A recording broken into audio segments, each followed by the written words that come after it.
13টা গাঠি 12টা পাপ আমি লক্ষ্য কৰিছো কিবা জনাব এইটো আমাৰ মানে বয়োজ্যেষ্ঠসকলে আগৰ পৰা কৈ আছে যে আমাৰ যিডাল আমি টেকামাৰি এইডাল টেকামাৰি বুলি কয় সেই টেকামাৰিডাল মানে 13টা গাঠি হলেহে 12টা পাপ হয় এই 12 পাপটো কথাটো মানে 12 মাহ আমি যিহেতু 12 মাহৰ পিছত আজি এই হুঁচৰিখন কৰিছো নহয় জানো গতিকে আমি গৃহস্থক 12 মাহৰ কাৰণে আমি তাৰমানে আশীৰ্বাদটো দিওঁ গতিকে এইডাল আমাৰ মানে আমি সহজ সৰল নহয় আমি একদম চপ্পল টপ্পল খুলি ধুনীয়া মানে সুস্থ মগজুৰে গা চা ধুই আমি চবেই আহোঁ আমি লেতেৰা ফেতেৰাকে নহওঁ দেখিছে নহয় গতিকে এইডাল বহুত তাৎপৰ্য আছে ইয়াত ভগৱান লম্ভি থকা বুলি কয় আমাৰ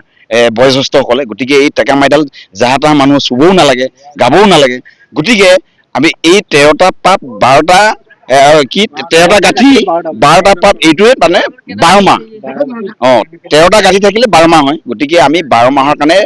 গৃহস্থক মানে আশীৰ্বাদ দিয়া হয় সেইটো কয় আগৰ বয়োজ্যেষ্ঠ বিলাকে